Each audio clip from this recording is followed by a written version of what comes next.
Hey everybody, what's up? Trey Griggs here with Beta Consulting Group, and we are back for episode 102 of Standing Out, a daily podcast about sales, marketing, and leadership. Today I'm coming to you live from the 3M Championship in Blaine, Minnesota, outside of Minneapolis.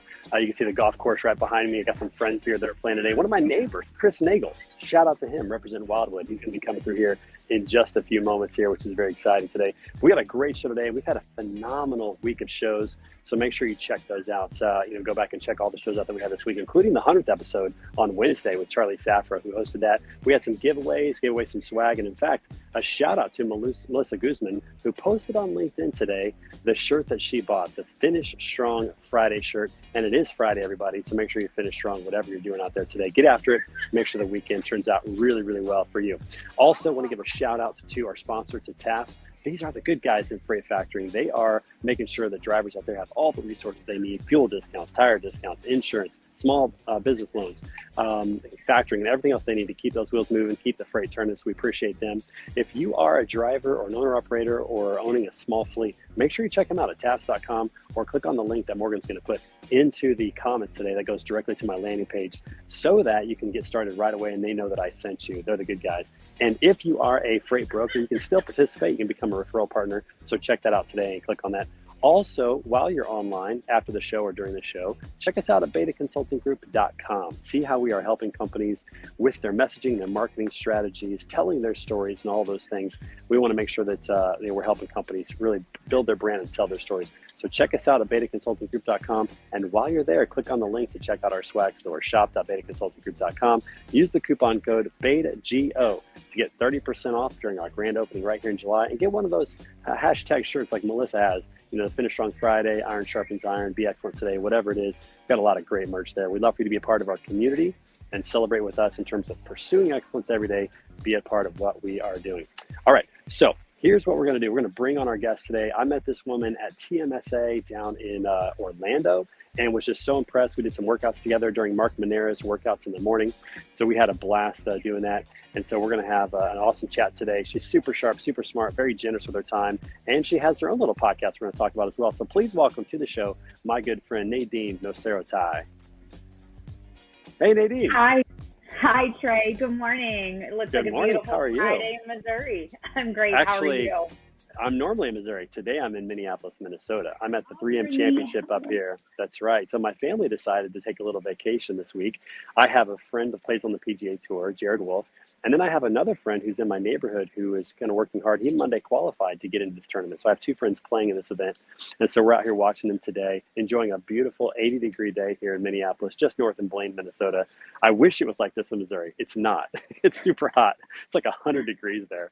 So, but it's nice to see you again. It's been, a couple months since we first met. Before we chat, though, before we start talking today, give everybody the 30-second rundown of who you are and what you're working on over at Sync Show.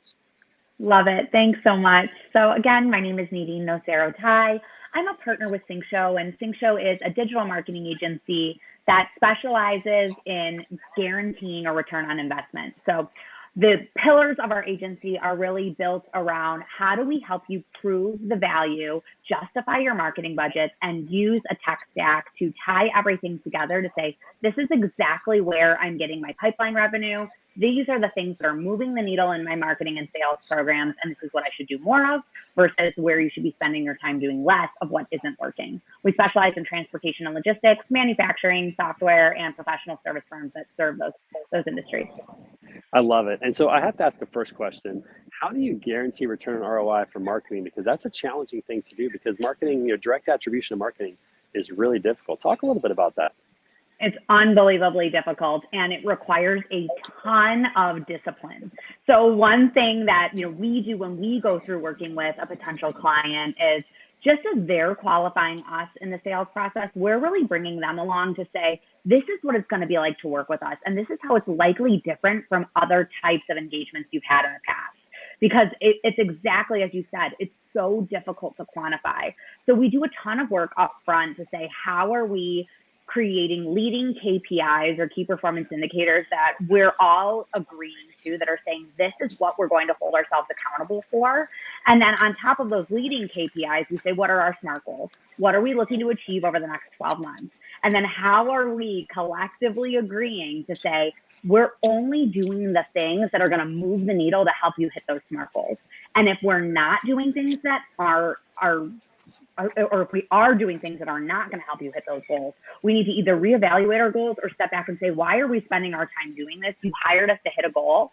So we have to ensure that we're really disciplined with the type of work that we're doing, but then we have to ensure that both sides of the fence, the client and the agency, are really disciplined in how we're tracking those metrics. So we're either using a CRM like HubSpot, that's what SyncShow currently uses and the majority of our clients, or Salesforce, and how are we tying that to your other marketing automation tools, whether that be HubSpot or a different tool, and saying, how do these things connect to each other so we have those proof points? Yeah, that's so powerful. And I think it reminds me of the saying that my good friend JD Gravina, he's the head women's coach at Western Illinois, he says success is the product of proper expectations. That when you set the expectations correctly on both sides, and that's the beginning steps for success, to make sure that you have those expectations set. And it sounds like from the process, from the very first conversation to the start of the engagement, throughout the engagement, there is an alignment of expectations on both sides, which is, any good sales process should have that. Should have alignment of expectations. And so that's really powerful. How did you get into marketing? How did you get into SyncShow? Tell a little bit about your story. Wonderful. I'd love to. So I am a born marketer. I know we're going to talk a little bit more about that today, but I went to school for public relations and advertising here in Chicago. I went to Loyola University Chicago and knew that I wanted to help people tell their stories, to get their message across and share their vision and share their mission. And marketing is just such a wonderful opportunity to do that. I also have a minor in psychology because while I work in B2B, at the end of the day, all of us, regardless of what we're marketing or selling, we're creating relationships. We're people to people, and I've been really able to lean on that. Yeah, so that's been wonderful. I started my career in-house working for Orbitz.com, the online travel agency. Oh, wow. Yeah, and yes, was able to help build their YouTube channel, work on their email marketing campaigns, really came up as social media was being embraced by those consumer brands. Ended up moving to the agency side, getting a taste of what it was like to work for a bunch of different clients, a ton of different businesses, learn about their goals and help to support them, and really learn. That's where I thrive. I love learning about people's business, the way they make money, the way they serve their customers, the way that they make a difference to the world. And I've been with SyncShow now for almost 10 years.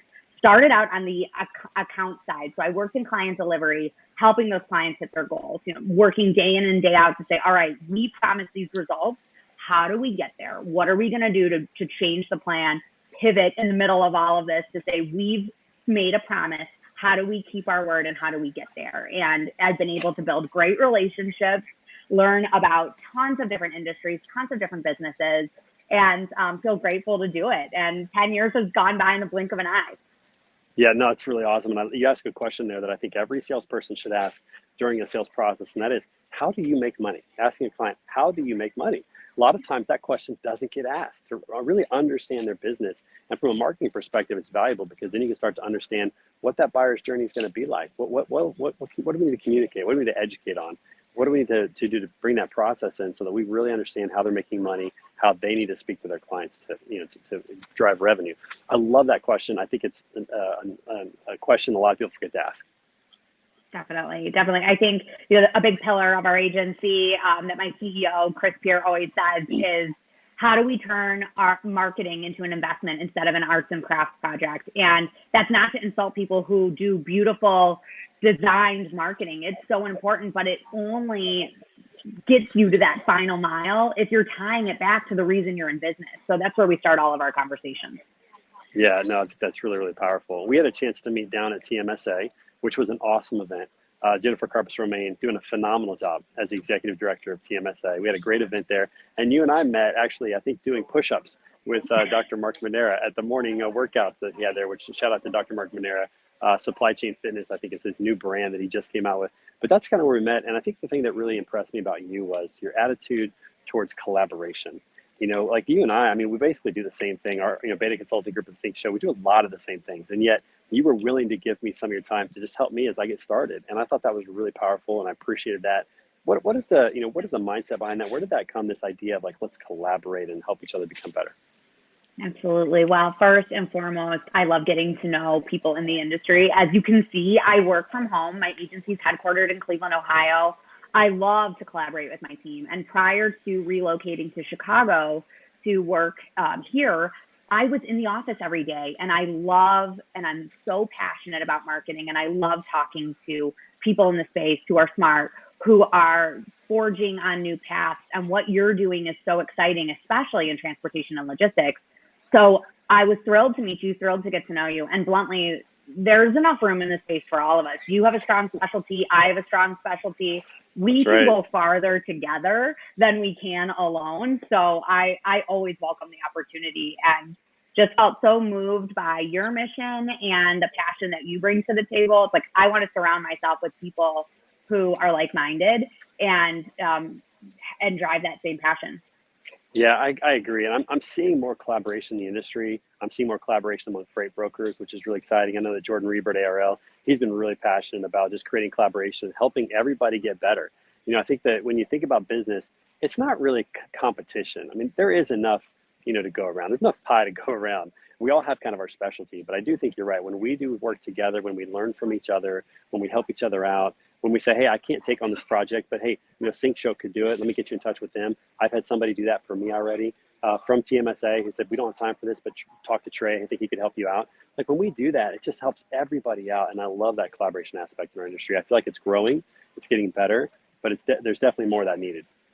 Absolutely. I mean, when you look at the creation of the internet, it exposes everyone's secrets. It's like, whether you're a salesperson or you have something proprietary, at the end of the day, we can all find what we're looking for as consumers on the internet. So it's like, just embrace it, work together, don't fight it. It's just going to make you feel inauthentic or guarded in a bizarre way. And there's just so much more to be had when you open the kimono, so to speak. Yeah, absolutely. And as John said, relationships. It truly is everything, and I go back to this as well, along with relationships, another R word that really is important to me is reputation. Your reputation is really all that you have. That is your brand. That's your personal brand. That's your corporate brand. It's all about reputation. And so, also being known as somebody who wants to help people, I think it's so powerful to truly care about others and want to help. I think that does a lot for you in terms of the long game. When you think about the long game of playing this, having that attitude is so beneficial, as opposed to maybe keeping things guarded or thinking only about yourself and your own company. I love getting with people like you and others in the industry that just are so much smarter than me and further down the road, and I can learn from them, and maybe they can learn something from me. I don't know, but we're going to be better together when we get together, 100% agree. Yeah, it's awesome. Okay, so let's talk a little bit about your career. So you're in marketing. You say you're a born marketer. You love to tell stories. What is it about a good story that you love to tell, or what's kind of like the maybe the secret sauce? How do you create a good story?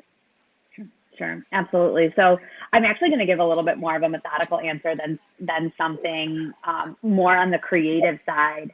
If we go back to how do you make money in business and what is the driving reason you come to work every day, I look at that and say, okay, so if the seat of your stool that you're sitting on every day is to grow your business in a purposeful way and in a purposeful direction, your stool probably has 3 legs, not 4, in my opinion. And those legs are going to be your value proposition, your sales, and your marketing. If we want to add a 4th stool, I'm going to add operations here and how you serve your customers once you've attained them. But at the end of the day, you have to look at it and say, what are we trying to grow? Why are we trying to grow it? Who do we do this work for? Who do we build this product for? Who do we support this service for? Why do we do it? How do we do it better than our competition? And what's it going to make someone feel like when they do business with us? And showcasing those proof points, but then also articulating that emotional value. You're going to sleep better at night. You're going to trust that your business is in a good hand. You're going to trust that the product that you've purchased is going to do what it said it's going to do. being able to provide that type of security in a world that is chaotic is really priceless. And if you can properly articulate that in the story, you're going to sell more. You're going to have an easier time marketing. You're going to have an easier time retaining your customers, because all of those things support that core value prop. So to me, that's the most important leg of the stool. And that's where you have to start with your storytelling. Why do we do what we do? How does it make a difference for the people that we're serving? Because at the end of the day, yes, they're your customers. They buy something from you. They make you successful. And you cannot forget that. You are here to serve them in whatever capacity that looks like. Yeah, and I love those questions, because those questions are very similar, if not the exact same questions that I ask whenever I'm working with a client and helping them develop their mission and vision statements and their core values. Like, who are you? And I think that, that's the start of telling a good story, is finding out what you're here to do, your mission, what's going to be the result of that, your vision, and what are your core values? What are you guys going to hold on to? What are your first principles that you're not going to, compromise on in any way? And to me, that's the beginning, like you said, of really telling that good story and starting to use that to tell people who you are, what you care about, why you're doing what you're doing, how it's going to make a difference. I love those questions. Those are awesome questions. When you think about storytelling, do you prefer more written storytelling, or do you like video storytelling? Do you have a preference? Do you like both? What do you like? I like both. At the end of the day, I think what catches my attention up front is going to be video content. I want to see what you look like. I want to hear what you sound like. I want to be You want to see the hair, right? You want to see the Yeah, absolutely. So I want to get to know you as a person and see the flavor and personality behind all of that.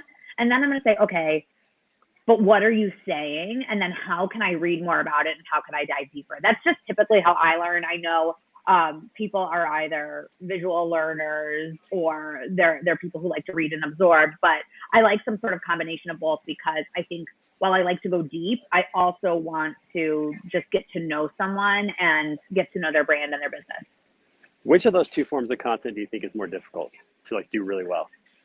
I would actually say it's more difficult to do video the right way. I think if you are a strong writer, and that's really where you should start, you should say, how am I crafting the story? How am I drafting it? How am I creating it for paper, or a blog post, or a white paper, or an We're showing our age here, because right, we both started on paper. Absolutely. And then how can you make that translate to something? Usually it's like when you're writing a piece, you have a lot of opportunity to fill white space. When you're making a video, you have to be short, you have to be quick, you have to be to the point, you have to be engaging, which is much more difficult to condense that message and still get your point across quickly and valuably. So while it makes a larger impact, I think it's much more difficult to achieve success and to do it the right way. Yeah, video can be challenging if you maybe don't have the right tools or think about it the right way. But I will say this, like, writing is such an incredible skill. I actually think it is the most important skill that anybody that you hire should have, is the ability to write, because they can think, they can process, they can communicate, they can put an idea together, they can organize their thoughts. Like, to me, writing is like one of the most important skills. And it's interesting because I don't think that schools these days are valuing writing maybe the way that when we were kids. I think everything, or it's just, maybe it's different, because there's a lot of texting communication. There's a lot of written communication nowadays, but it's different than what we, kind of saw when we were growing up. I think finding a really great storyteller who can write it, I think that's actually pretty difficult. I think people are becoming so used to video and getting comfortable being on camera that it's getting easier just to get on and talk like this. I think the ability to write it, to me, that's difficult. I think that's really impressive when people can put their thoughts down in a way that captures you. You want to keep reading, Absolutely. I think that's really thoughtful. And as I mentioned, you have to start off with that written piece. So exactly to your point, it's like, if that's not strong, if your foundation there isn't strong, anything that you do to leverage it afterwards isn't going to be as impactful as you'd like it to be. So yeah, I agree with that. So I want to jump to talk about TMSA, because we're both sales and marketing people. We met at TMSA. TMSA is like building some massive momentum in the industry. A lot of people are starting to really come together and help each other out. What got you involved in TMSA, and why do you love being a part of that organization so much?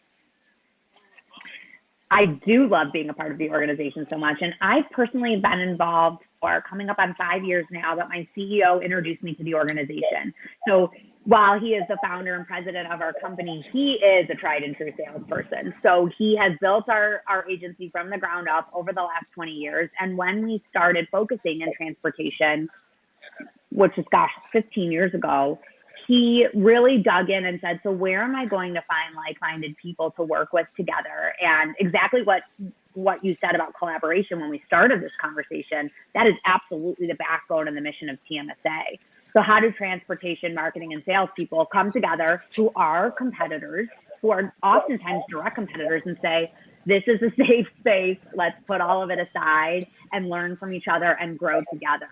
So Chris, my CEO, has been a part of TMSA for quite some time, introduced me to the organization, and you cannot find a nicer, more collaborative, trustworthy group of people. To your point, these are the people that are saying, let's work together. We don't have to be so guarded, and this is a good place. There is a time and place for competition, but it's very collaborative.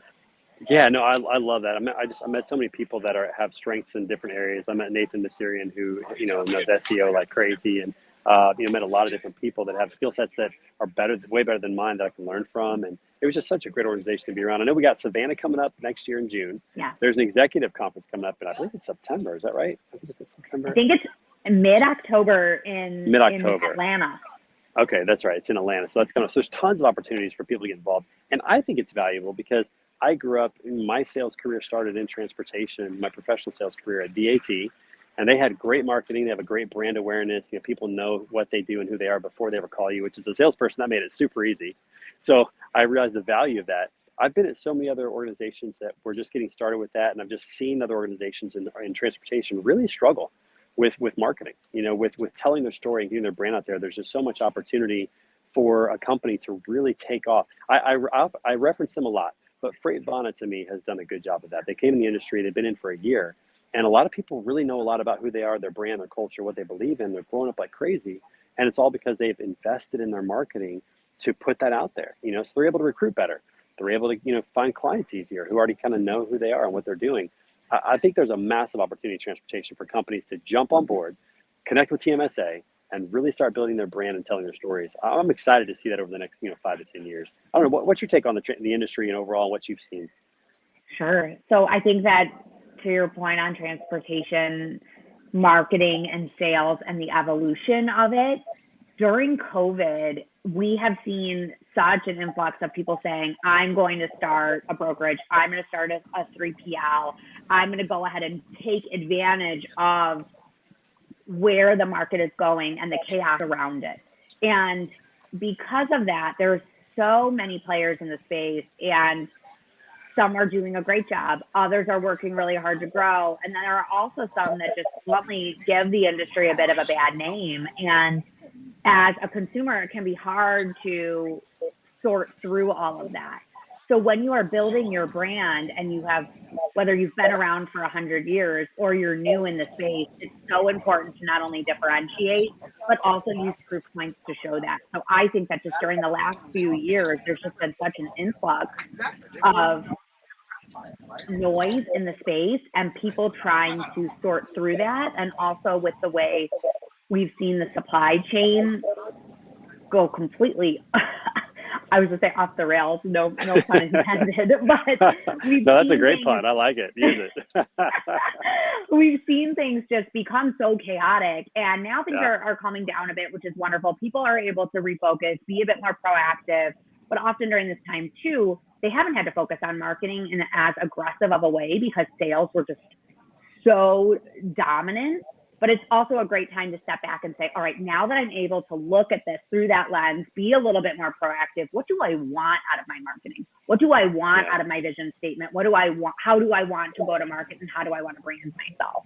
So there's just some huge opportunity to use that right now, but there's just been so much that has happened over these last few years that it's a bit disparate. And I think now people are trying to say, okay, where do we go knowing this is here to stay, and knowing this being COVID, and knowing that the market is cooling a bit in some areas. So how do we reposition ourselves, and how do we do so thoughtfully? Yeah, and I think that marketing is something that you should always invest in, especially when things are going well with sales. Let me tell you what, if things are going well with sales and you don't feel like you need the marketing, that's fine. But marketing is a long game. It's a strategy, right? And so you want to build it so that when the market does turn, you're the go-to person. You're the one that people know and the one that they see and the one that they trust and the one, like to me, that's the time when you go all in on marketing, is when you have a little extra revenue, the sales are going well, and you build it knowing that it's going to turn down, knowing it's going to become harder for your sales team at some point. There's probably going to be a flip of the market. Like to me, that's really, really important. There's never a bad time to invest in marketing. I know I'm a marketer and I'm probably like it's a shameless plug, but there's never a bad time to invest in marketing and build your brand, build your trust, build your reputation. And so, I think that it's wise for companies to say, yeah, this is important. Our reputation, what people think about us, we're going to own that. We're going to manage that. That's really, really important. Absolutely. I have so many clients that come to us and say, I'm really looking for that groundswell of results. And to this point that you're making, it's, well, you can absolutely supercharge results by paying to play. But if you want to truly grow in the space, the time to do it is not yesterday, not 2 weeks ago, it's a year ago, it's 2 years ago. So you're exactly right that if you're looking to see future growth, the time to build that foundation is when you don't need it, because you're not going to see those instant results. And in order for you to build your thought leadership, in order for you to build your search equity, especially in digital, the things that are going to provide you the longest return and the biggest return are the things that take the time. And yes, you can supercharge results by just turning on paid to such an aggressive way, but you really are going to pay for it. It's going to eat into your profit margins. You have to determine if you're able to swallow that pill of that cost per acquisition, because sure, you can do it, but the best way to do it and the most affordable and sustainable way to do it is through that foundational growth when you don't need it right now. So I totally agree with you. It's a phrase I recently heard that I'm just like all about right now, and it's consistency beats intensity all day. And when you're consistent with your messaging, with your branding, with what you're doing, as opposed to just those little influxes where you're just supercharging, like you said, doing paid ads and kind of blasting the market. Like if you're consistent, that's the long game. And every company should be in it for the long game, not just the short-term returns. And so, yeah, I love that approach. All right, so we're getting close to the end here, Nadine. Talk to me a little bit about the value of leadership within your organization, within any organization, to really be sustainable long term. Talk to me about that and what you've learned just in life. And we're gonna end with a little leadership chat. I want to hear your thoughts on that. I love it. It's an area that's so close to my heart. And I always share this with folks, but I'm the first person in my immediate family to go to college. I'm the first person to take on a marketing career and to really say, I'm trying to climb this corporate ladder in a meaningful way. And so Thanksgiving dinners, they're like, what do you do? What is it you do? I know. I always want to have like a take your parents to work day, but I'm only where I am today because of peer mentors, true mentors, bosses, managers, and leaders who said, let me show you how to do this. Let me guide you. And these people are the most important people in my life. And I very much as a leader look at that now and say, how can I ensure that I'm that person for somebody, whether it is through a peer mentorship relationship or a direct manager role? Because at the end of the day, if you meet a person who has the ability and the skill set and the drive, oftentimes they just need the guidance to get there. And I've been very blessed in my life to have a lot of those people say, let me walk this walk with you and help you achieve your goals. And, I'm at the end of the day, the one that's accountable for those goals, but people have been so kind to show me what that future state can look like, should look like, ways to build my own personal KPIs to say, this is what career growth can and should look like for you. To my CEO, I'm in this sales and marketing role now, and I didn't want it. I was like, I'm not a salesperson. I'm a marketer. And he's like, you're great at this. And you just don't realize it. And the reason you're successful in it is because you're a marketer and because you're consultative. And sometimes it takes other people seeing things in us that we don't see in ourselves. That is so good. And it brings the show full circle back to the idea of collaboration and helping each other out. We're just not meant to do this alone. And like doing it together is just so much more fun. You go a lot farther, you learn a lot more. And so absolutely love your attitude towards that. I'm so thankful for your just a willingness to give me of your time and your knowledge to help me out. It's been beneficial. And for everybody else who should know you and hang out with you, how can they get in touch with you? How can they find out more about you and Sync Show? Absolutely. I would love to hear feedback on this podcast with Trey, hear about what else you guys are looking to hear, you can always find me on LinkedIn. It's Nadine Nocero-Tye. You can also reach out to me at nadinen@syncshow.com if you want to drop me an email directly, but also on LinkedIn if you want to just send me a direct message. That's an easy place to get in touch with me. I'm always on the platform. Well, Nadine, thank you so much for being on the show. And for everybody that watched the show, thanks for the comments. Allison, thank you for your comment. John, everybody that watched. Make sure that you come back on Monday for episode 103 with Nathan Messerian, the president of Autumn Consulting, a good friend of mine who also gave me of his time from TMSA. So kind of going back to back. And everybody else have a fabulous Friday. Make sure you come back at noon Central for Word on the Street, episode 116. We're going to have a great show today with some guests and with Street Crew and all the things that we do here. So we appreciate you guys supporting that. Everybody have a great weekend. Finish strong Friday. We'll see you guys on Monday. Nadine, thanks so much. We'll see you. Thanks, Trey.